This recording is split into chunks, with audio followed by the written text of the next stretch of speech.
他本是一个受人敬仰的英雄，却自甘堕落成为一个小小的狱警。只因英雄不能随意杀人，而狱警却可以执行死刑。就在不久前，男主拿下了最凶恶的白毛罪犯，而代价则是自己的队友全体阵亡。当时的他本来有机会直接将其杀死，但是他却根本下不去手，因为他曾答应过同伴让罪犯接受法律制裁，而这也是他做过最后悔的决定。落网的白毛被法律判处死刑，暂时关押在防御森严的卢克鲁斯大监狱。男主一个人在家看着电视上的新闻，除了白毛的判决之外，今晚还将举行英雄们的葬礼仪式。男主一脸阴沉地听着新闻播报，这时一个人走了过来，将电视关闭。来人是男主的哥哥，他是一名狱警。男主看着自己的哥哥，后悔没有亲手将白毛杀死，然而哥哥却劝男主要听伙伴的劝导。曾经伙伴的话语犹在耳边回响，英雄的职责是救人而不是杀人，就算是在穷凶极恶的罪犯也应该交由法律制裁，无论面临什么情况都不可以杀人。对此男主虽然不服气，但也遵守着一直以来的约定。男主哥哥也认为罪犯应由法律审判，然后由狱警执行。最后哥哥告诉男主，白毛将在下周被处死，然后两人一起去参加了英雄的葬礼。本来事情到此应该告一段落，但男主怎么也没想到，1周后他等来的却是哥哥的葬礼。这一刻他满脸绝望，不知道究竟发生了什么，为什么被判死刑的家伙没事，而作为执行官的哥哥却死了。男主一个人沉默地守在哥哥灵前，却被突然传来的一道声音打断。来人居然是卢克鲁斯监狱的狱长。狱长递了一个平板给男主，而上面是白毛的死刑执行记录。他的哥哥在执行死刑命令的瞬间，卢克鲁斯监狱居然停电了，同时白毛身上爆发出了强烈的电磁冲击，几个执行狱警当场被轰飞，而解脱束缚的白毛一人将他们全部杀死。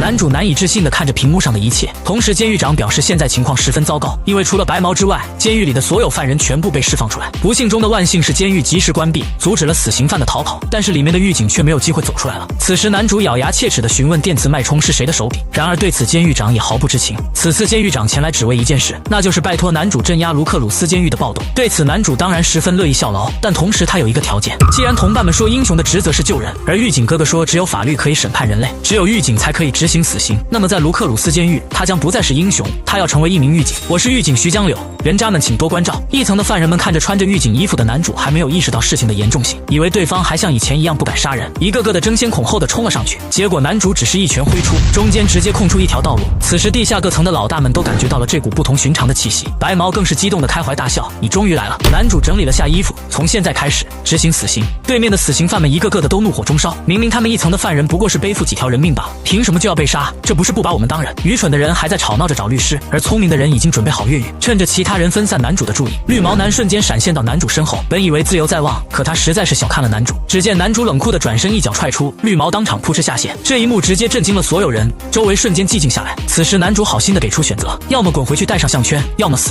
眼见犯人有了退缩之意，这时一道声音从人群中传出，当然是选后者了。男人表示反正横竖都是死，为什么不拼一次？毕竟这个选择对他们实在是太不友好。然而面对对方的嘲弄，男主表示这是我给你们最后的善意。眼见对面的狱警玩真的，犯人们一个个的开始害怕起来。结果就在这时，一声大喝从那个男人口中发出，所有人全都震惊的看向那个人。男人表示英雄没什么可怕的，只要杀了他就可以享受自由。而男主也认出了眼前之人，原来是你啊，监狱长所说的垃圾。在来之前，监狱长有跟男主介绍这里的基本情况。卢克鲁斯监狱根据犯人的危险程度区分罪犯，其中一层关着的300名罪犯基本上都是连环杀人犯，地下一层的100多名犯人可以让一个村子陷入危险，地下2层的30多名犯人可以让一个城市陷入危险，地下3层的10名犯人可以让一个国家陷入危险，地下4层的5名犯人可以让一片大陆陷入危险，而地下5层包括白毛在内一共3人可以让世界陷入危险。当然实际需要面对的敌人没有这么多，因为犯人之间只是一片散沙，他们有机会一定会捅对方刀子。而一层以某个人为中心团结在了一起，希尔雷森，一个可以通过声音强化对方的强化系异能者。看着眼前的男人，男主念出了他的罪责，杀了7名市民以及1名2级英雄。然而对方却纠正了男主说法，10人，一共10人，因为那个女英雄怀着双胞胎。男主冷漠地看着对方那丑恶的嘴脸，既然如此，那就更加认真一点吧。男主呼叫监狱长，询问这个监狱够不够结实，这得到了监狱长的肯定回答。闻言男主放心下来，看来不需要小心控制力量了。而对面的男人还以为男主是在虚张声势，毕竟相较于其他几位英雄，男主可以说是默默无名，他们还以为男主是用同伴的性命为诱饵将白毛抓住，故此他们逐渐开始嚣张。随着希尔雷森异能发动，所有犯人都得到了强化，他们朝着男主疯狂冲来。然而男主仅仅只是一脚踢出，前面几排人便全部倒飞出去。接下来男主开启认真模式，随着他的一拳轰出，所有犯人宛若仙女散花，带的男主落地，身后是一片尸山，在无意活口。一层的死刑执行完毕，接下来还剩单间等待处理。理。男主一路走来，已经不知道自己究竟干掉了多少人，即便偶尔遇到几个漏网之鱼，他也会善良的给他们留下选择，究竟是带上项圈还是死。不过选择项圈的人到现在一个也没有，通常都是犯人冲上去了，然后犯人就死了。当然也有几个自以为聪明之人，先是假装投降，同意带上项圈，企图让男主就此放松警惕，然后趁其不备发动突袭。结果终究是没有考虑到实力差距，犯人的全力一击却连男主的一点皮都没能擦破。此时男主想起了曾经伙伴的一句话：那些非肉体系异能者真可怜，只能远距离砰砰砰，永远也体会不到亲手摧毁人的快感。于是男主也体验了一把拳拳到肉的感觉，这种感觉好像的确是不错。处理完杂鱼，男主来到最后的单人牢房，出现在面前的是男主的老熟人查克·菲尔德。曾经他们英雄联盟创立初期将其逮捕，因为其极其恶劣的行为以及死到临头还不知悔改的嚣张样子，男主当时便想动手将其解决，然而最终却被他的圣母队长阻止。当时男主虽然极其不满，却也不得不转身离开。如今再次见到这个人渣，男主仍是善良的给出选择，当然结果不用猜也能想得到。见此男主也不再废话，如闪电般划过对方身体，然而对方却没有死，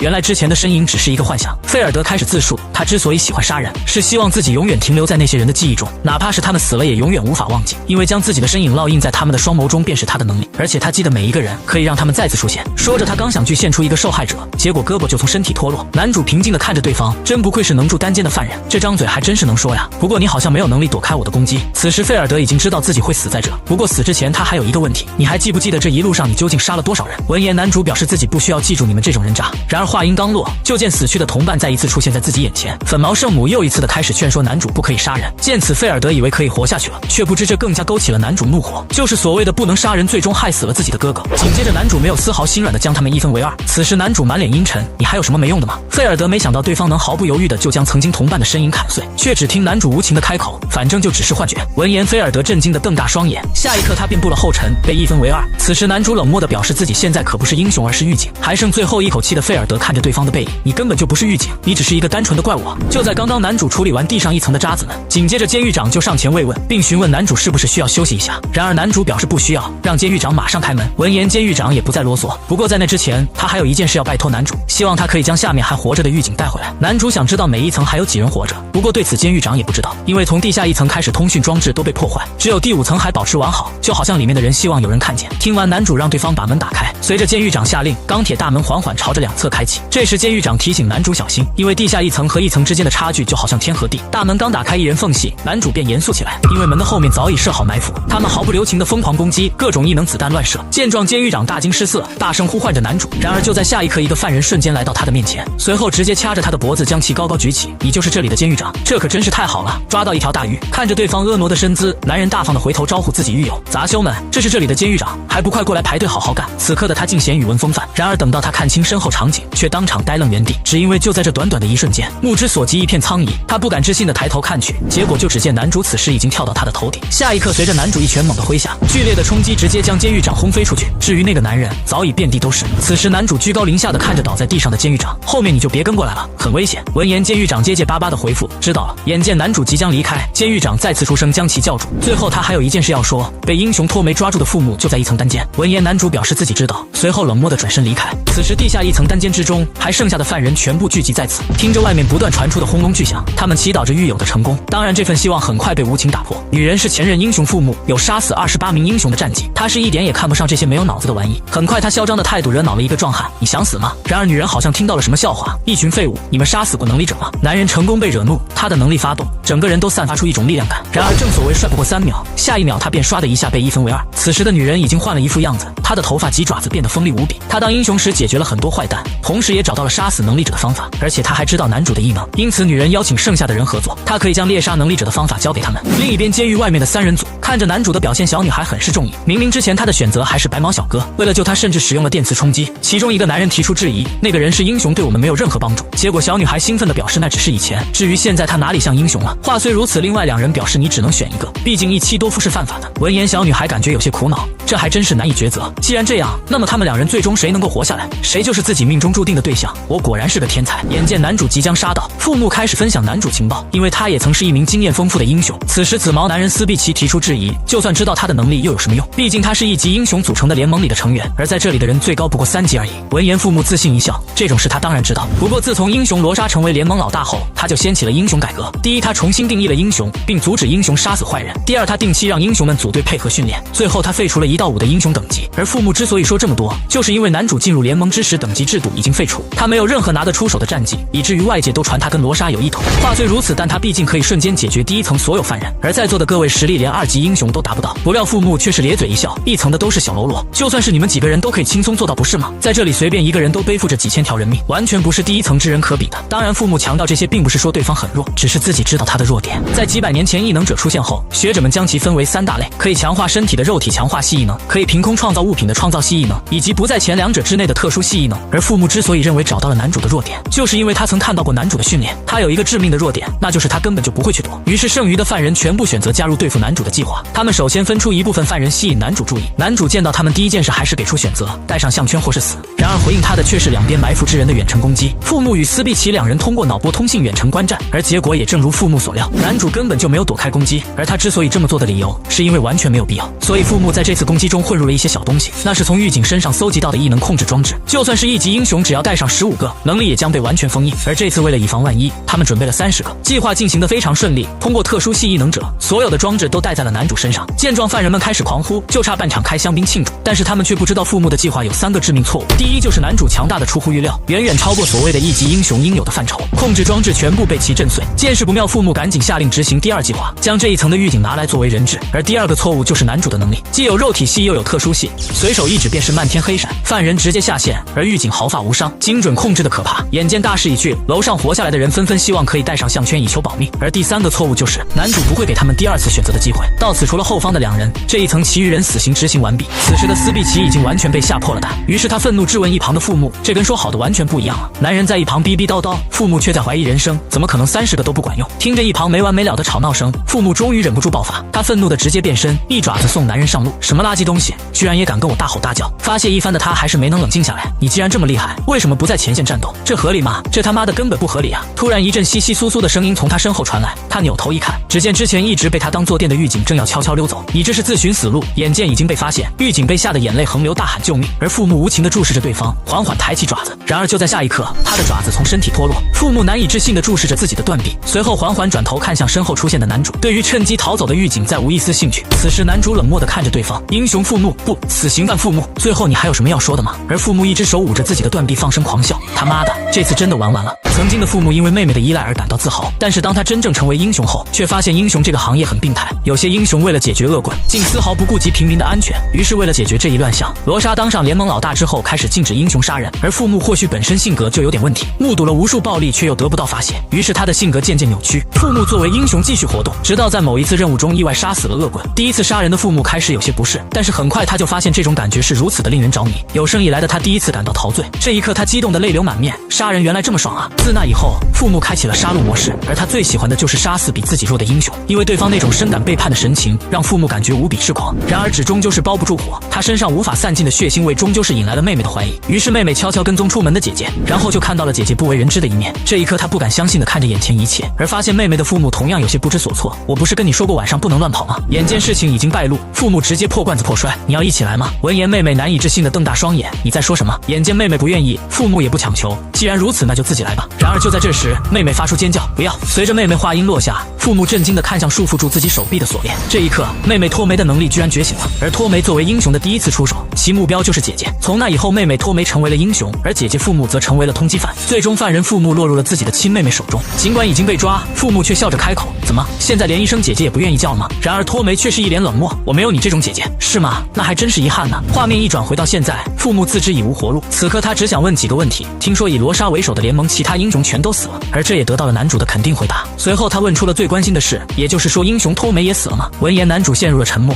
而这就是最好的回答。父母深吸几口气平复心情，这样啊，死了吗？我早就劝过他不要当英雄，真是愚蠢的妹妹啊。最后他想知道自己的妹妹死的时候很痛苦吗？而男主也回想起了最后见到他的场景，脱梅在生命的最后时刻嘴里一直喊着好疼，救我，姐姐。于是他告诉父母，你妹妹在死的时候一直呼唤着你的名字。闻言父母有些后悔，早知道就不听了，因为这让他的心情很不爽。本来都已经放弃的父母现在开始直接变身。这一刻，或许他只是想冲到杀死妹妹的白毛面前，将自己压抑的怒火发泄出去，哪怕肯定会死。然而现实终究是残酷的，哪怕他突破极限，在男主眼前仍然是不堪一击，仅仅一脚便将其轻松踹飞。当然不要小看仇恨的力量，父母很快再次冲了上来，然而还是没什么卵用。男主一记直勾拳轰在他的身上，正面承受一击的父母当即一口老血喷出，他的变身模式直接解除。父母不甘地看着眼前男人，此时男主居高临下的看着父母，冷漠开口：“就算是死刑犯，但要杀死同伴的家人还真是不舒服呢。”闻言，父母好像见到了希望，他卑微的祈求对方饶自己一命。然而男主却没有丝毫心软，当初你对向自己求饶的人又是怎么做的？说完，只见男主握紧手中拳头，阵阵黑闪萦绕其上。最后的父母送给男主2个字：妈的！紧接着轰鸣之声响彻整座监狱，死刑犯父母行刑完毕。就在刚刚感受着从上面不断传来的震感，白毛小哥已经按捺不住心中的悸动。虽然他身后的女人同样是第5层犯人，但是面对白毛的挑衅，他却没有丝毫反抗。对此，白毛甚感无趣，觉得还是那个人更有意思。现在他就要上去会一会男主。然而就在下一秒，一股巨力突然隔空袭来，白毛小哥当场被轰飞出去。当然，这种攻击并没有带来任何伤害，只是单纯的将白毛吓了一跳。而此时，一道身影朝着白毛小哥缓缓走来。小鬼，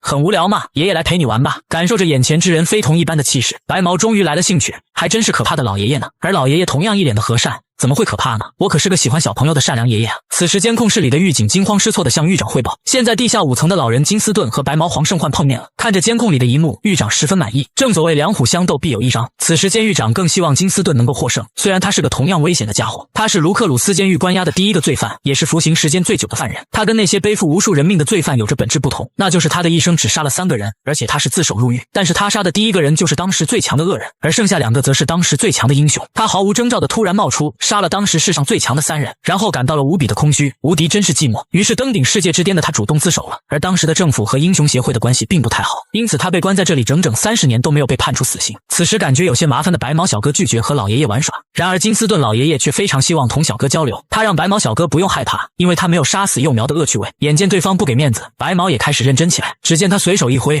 无数肉球便朝着对方飞去。面对飞来的攻击，老人不慌不忙地施展出绝技流水碎岩拳，所有肉球被纷纷弹开，而下一刻他们便全部破碎开来，漫天血雨随之落下。老爷爷微笑着看着对面，怎么没有其他攻击了吗？结果等来的却是白毛小哥跟你玩太无聊了，反正你也快老死了的回答。闻言，老人陷入了沉默。现在的小鬼还真是嚣张啊！他表示自己曾见过无数像你一样的家伙，总是自以为是的以为自己最强。说着，他狠狠一蹬地面，本应坚不可摧的地面当场爆裂开来，感觉被小看的老人开始亮出真正的獠牙。刚刚的一下不仅踏碎了5层地面，就连整座监狱都开始晃动。此时的监狱长还没意识到事情的严重性，仍然对这所监狱的防御抱有十足信心。然而随着老爷子正式发力，他高高跳起，双脚朝着白毛的脸就飞了过去。所幸白毛反应迅速，千钧一发之际躲避开来。但是这座监狱就没那么好运了，剧烈的冲击令男主都感觉有些不可思议。等到一切风平浪静，狱警却被吓得大惊失色，只因为号称坚不可摧的监狱，此时已经被砸出了一个大洞。看到这一幕的监狱长只感觉天都塌了。白毛小哥看着老爷爷的杰作，终于是提起了兴趣。他正要跟着老爷爷从这里出去，却被身后突然传来的声音打断。只见一直以来在监狱外看戏的3人组居然直接出现在此。白毛震惊的回头看去，他居然没有察觉到这些人是何时出现的。上面的监狱长更是不敢相信，居然有人可以凭空出现在第5层。然而小女孩只是朝着摄像头一瞥，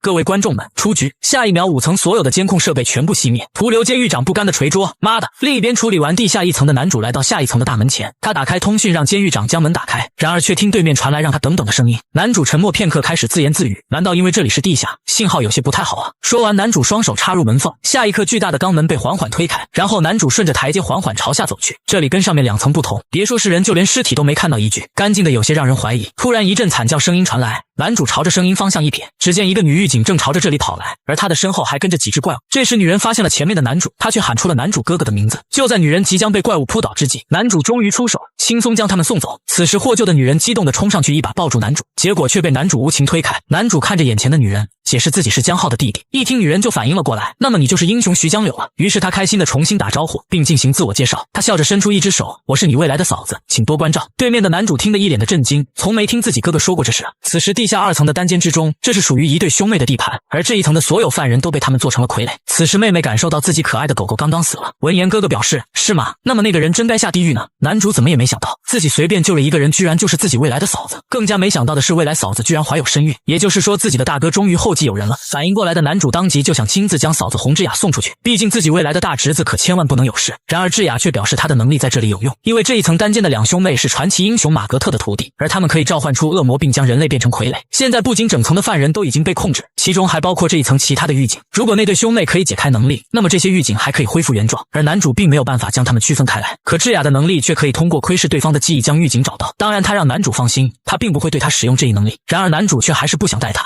毕竟在他心中未来的大侄子肯定是最重要的。不过智雅作为一名狱警，心中的责任感不允许他就此离去，无奈的男主只好妥协。不过为了以防万一，他直接用能力将对方整个包裹起来。两人朝前走了不久，就遇到一波傀儡。接下来智雅直接发动能力找到了其中的狱警，这时他还想让男主将他们先制服，然后再一一区分。然而下一刻他整个人便被关了起来，因为在男主心中唯一需要区分的只有狱警，而除了狱警，这一层的犯人全部该死。单间中的兄妹两人通过水晶球观察着外面一切，他们发现这个人好像比自己的老师还强，同时也比那个将他们抓获的女人更强。妹妹对此感觉有些害怕，哥哥只好安慰着妹妹，不要怕，他不会随便杀死我们的。解决完一波犯人的男主将智雅放出，智雅好奇对方为什么要这么做，男主解释是为了对犯人执行死刑。对此智雅很是不满，他认为狱警不是刽子手，他们的职责应该是教化犯人。对方还想继续说教，却被男主冷漠打断，够了，这种话我已经听腻了。他比任何人都清楚只追求理想会带来的后果，那些禽兽绝对不会对此感到感激，而他只是做了早就该做的事，杀死那些禽兽不如的东西。智雅还想劝说，毕竟他们都是人类，然而男主却愈加愤怒，你在胡说八道什么？他们算是人吗？智雅还想解释他们有些人是有苦衷的，但是男主却表示世界上每个人都有苦衷，那些被他们杀死的人难道就没有苦衷吗？他拒绝再听对方废话，否则就要将他送走。这一切还是要按照他的方式继续。再次遇到一波傀儡，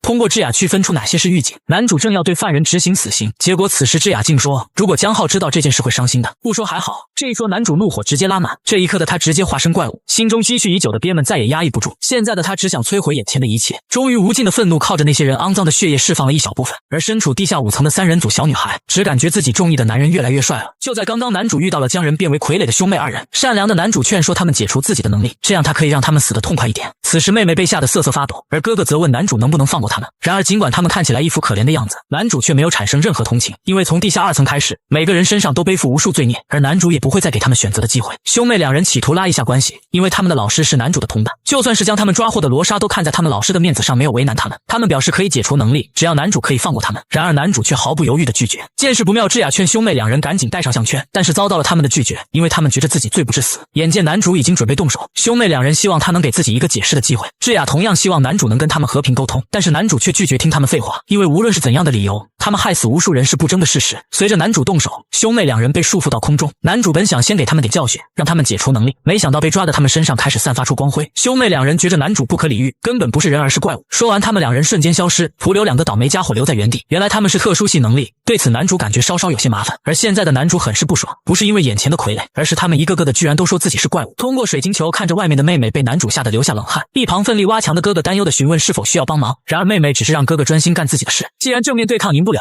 那就快点想办法逃跑。随后妹妹全力发动自己的能力，紧接着男主眼前出现一个巨大的召唤阵，下一秒密密麻麻的怪物便从召唤阵中爬出。这些家伙虽然看起来好像比傀儡强，但是男主却感觉更加容易对付，因为他们根本不是人，不必担心误杀狱警，而没有任何怪物可以撑过男主一招。眼见自己辛苦召唤的宠物瞬间被解决，妹妹不由慌了起来，她转头催促哥哥，然而哥哥表示还需要10分钟左右才行。闻言，妹妹直接忍痛咬破自己手指，只为能够再拖延一点时间。然而还没等她继续，一阵剧烈的震感传来，只听砰的一声，牢房房顶被人一脚踹破。他们难以置信的转头看去，只见那个男人已经来到了他们眼前。原来男主机智的发现，只要抓住他们2个，就可以将所有人一网打尽，于是他直接抄了近道。此时男主给他们最后一次机会解开能力，这样可以让他们死得舒服点。然而兄妹两人尽管怕得要死，却也不打算束手就擒。只见哥哥双手伸出，随后半空出现几个巨大的法阵。男主惊讶的抬头看去，只见对面直接召唤出了4大天使长。然而纵使如此，却也没能挡住男主轻轻一脚。两人难以置信的回头看向身后，这真是人类可以做到的吗？走投无路的哥哥将所有狱警召唤过来，想要以此威胁男主不要过来，否则就将他们都杀了。然而很快他便愣住，因为旁边传来了妹妹的惨叫。他难以置信的转头一看，只见妹妹已经被束缚起来。此时男主冷漠的开口，如果不放开狱警，你的妹妹会死得很痛苦。随着男主说完，妹妹便惨叫起来，哥哥好疼啊。看着妹妹痛苦的样子，哥哥再也支撑不下去，他卑微的跪在男主面前，表示愿意解除能力，只求男主能够放开妹妹。他们还有一个要求，就是跟智雅谈谈。然而男主只是无情的看着他，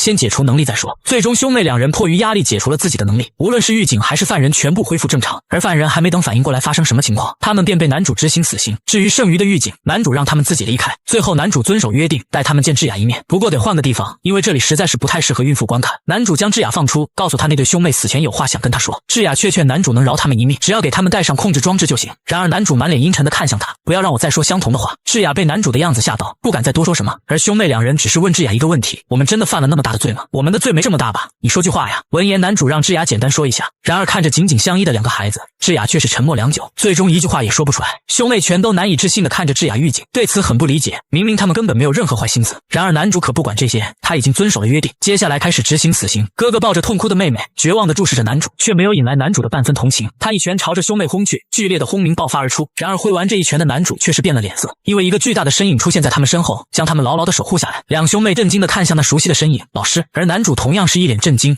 双胞胎兄妹只是听老师的话，要做一个好孩子。于是年仅11岁的他们就创建了属于自己的伊甸园。就在刚刚，男主一击被老熟人马格特挡下，他难以置信地看着眼前的身影。难道说这对双胞胎兄妹还能召唤幻影？不过男主很快反应过来，他们不可能有这么强的防御力。那么剩下的只有一种可能，是马格特亲自使用了能力。男主不明白对方为什么要这么做，即使这是他曾经的徒弟，当然这也并不能改变什么。既然一击不行，就来第二击。在兄妹两人惊恐的目光之中，男主再次一拳轰出，结界如玻璃般破碎。然而下一刻，更多的防御阵法开启。男主愤怒地注视着这一幕，这个该死的老头子，他到底做了些什么？又为什么要这么做？就这样，男主一次又一次地破坏着马格特的防御阵法。被保护的哥哥紧紧抱着已经快要失去意识的妹妹。渐渐的，男主心里升起了某种不舒服的感觉。马格特是男主作为英雄时的前辈，他收养了很多无家可归的孩子。那时候他们小队成员总是喜欢到这里陪孩子们玩耍，然而男主却总是显得格格不入。每当这种时候，马格特就会单独陪男主说话。听说男主与哥哥相依为命，还大方地表示可以让男主向自己撒娇。当然这被男主无情拒绝。然而这一切的美好都被白毛毁了。那一天的男主双眼流下长长的血泪，就算是人生的最后时刻，马格特还在安慰着男主，别伤心，一切都会过去的。此时男主机械般的一次又一次的挥拳，直到马格特的防御阵法只剩下最后一个。这一刻他终于是停了下来，因为他想听一听马格特这么做的理由。于是男主将智雅放了下来，他想看一下那个老头子究竟在想些什么。接下来智雅发动能力，将马格特的记忆具现到了手心之中。明明很可爱的三个小人，却遭男主吐槽恶心。话音刚落，刚刚还一脸开心的小人瞬间沮丧下去。不过男主有些好奇，为什么会有那对兄妹的记忆？结果就听智雅解释，是因为马格特先生对他们使用了能力，绝对不是自己故意放进来的。对此男主并不介意，因为无论他们有什么故事，他还是会执行死刑。闻言，小小的马格特失落地抱紧自己的两个徒弟。接下来智雅开始展现他们以前的记忆。当时年仅6岁的兄妹被他们的人渣父亲卖给了地下黑市，这里专门拍卖能力者，而最受欢迎的是特殊系和肉体系，所以隐藏了能力的两人很长时间没有被卖掉。直到有一天出现了一个女人将他们买下，而她之所以要这两个可以召唤天使和恶魔的孩子，居然是因为她想看一下天使和恶魔交配可以生出什么。当时年龄太小的他们根本不懂这是什么意思，但总感觉不是什么好事。而也就在这时，一阵爆炸直接在他们头顶炸开，拍卖场当场被炸成废墟，同时里面的人都被一个个结界保护下来。正是马格特和他的助手利弗斯来解救被抓的能力者。兄妹两人都震惊地注视着天上的人。当时马格特将所有参加竞拍的人全部送走，同时释放了所有被抓的人。而就在他们要离开之时，兄妹两人紧张地将其喊停。他们看出眼前的老爷爷是召唤系能力者，于是说出自己也是召唤系，希望对方能够将自己带走。闻言，马格特果然停了下来，并让他们展示一下自己的能力。下一刻他们便召唤出了天使和恶魔，这特殊的召唤引起了马格特的兴趣，于是马格特高兴地收下了两个弟子。就这样，马格特教了他们3年。召唤系最重要的是想象力，既可以使用各种各样的能力，又可以专攻自己喜欢的一种。马格特好奇他们会走哪条路，而他们的回答令马格特十分意外，因为他们感兴趣的竟是天国和地狱。只因他们的妈妈去世前说过，善良的人会上天堂，邪恶的人会下地狱，而也就是这句话一直支撑着他们走到现在。他们要听妈妈的话，让善良的人去天堂，邪恶的人下地狱，让这个世界走向正轨。当时的马格特还没有意识到事情的严重性，只为他们的善良感到高兴。然而有一天，英雄协会突然找马格特帮忙，为此他要离开很长一段时间去追捕一个罪犯。听到这一消息的兄妹两人希望老师不要离开或是带上他们，然而敌人太过危险，马格特不能带他们去冒险。此时的妹妹哭得撕心裂肺，她害怕再一次被抛弃，最终却也无法改变这一结果。最后马格特送给了他们离别礼物，在他们身上施展了自己的能力。马格特为他们安排了保护所，并希望他们到那里继续做一个好孩子。但是曾经的遭遇让兄妹两人不敢轻易和别人接触，于是他们没有去保护所，而是找了个偏僻的地方强化自己的能力。同时为了再次见到老师之前做个好孩子，他们开始思考什么是善，而什么又是恶。就这样又过了2年半，他们终于用自己的标准区分出了善与恶，于是他们就回到了自己不久前回到故乡的兄妹二人，召唤出天使和恶魔监视村民的一举一动，花了1个月的时间判断出每个人是应该上天堂还是下地狱。而他们的评判标准则是小时候妈妈告诉他们的不该做的事，不能偷东西，不能说谎，不能乱扔垃圾，不能打架等等。这些原本都是小孩子天真的想法，而正因为天真，所以有时更加可怕。就算是那些通过标准的人们也没有被放过，因为他们会永远的沉浸在天国的美梦之中。就这样，2个11岁的孩子将故乡变成了扭曲的伊甸园，而这件事也很快便被上报到了英雄协会。为此，英雄协会会长乌托里蒂召集英雄开会，然而这一次却仅仅只有3名英雄到场。看来这个会长的面子也不太好用。会长将手中的资料传输给他们几人，看着上面明显不大的2个小孩，中间2人一开始还在讨论要不要先养养再杀，结果等到会长表示他们是马格特的徒弟时，那2人瞬间变了脸色，他们立即改口，既然这样，那还是让马格特自己解决吧。不过这时一直没说话的那个女人举起手来，这个任务可以交给我去吗？接下任务的3级英雄克多骑着心爱的小摩托来到2兄妹故乡，看着不远处天空之上那密密麻麻的光环，不禁感慨真是壮观。另一边的兄妹2人也通过水晶球发现了入侵者，而女人明知被发现却一点也不慌，甚至还有闲心掏出手机拍照。同时她也发现这些人好像还没死，突然她察觉到什么，猛然回头看去，原来是兄妹2人直接降临到了傀儡身上。他们紧张地询问女人究竟来干什么，然而看到这一幕的女人却是眼冒星光，这还真是便利的能力。哥哥让对方不要废话，赶快回答自己的问题。谁曾想对方竟然提出了反问，老师也知道你们是特殊系吗？你们没告诉老师吧？毕竟他可是只收召唤系学生。闻言2兄妹瞬间被动摇，哥哥厉声质问对方到底是谁，结果对方介绍自己是克多，并表示自己是他们的前辈。一开始他们根本不信，明明他们的前辈一直只有利弗斯，结果对方竟表示因为自己只对尖锐的东西感兴趣，没有听从老师的话练习防御魔法便被抛弃了。这一刻他满脸扭曲，嘴里一直喊着太过分了，其疯狂的样子吓到了小年纪的兄妹2人。更令他们没想到的是，这个疯女人居然直接召唤出了无数武器对准他们，这一幕令他们瞬间大惊。见状哥哥挡在妹妹身前让她快住手，结果下一刻对面竟然直接动手了，周围村民纷纷因此丧命。而他之所以这么做的原因，竟然只是为了能让马格特再次想起他。回到自己身体的兄妹2人惊恐地注视着水晶球，这到底是什么呀？而杀死大量村民的女人只感觉从未有过的神清气爽，此刻的她只想要更多。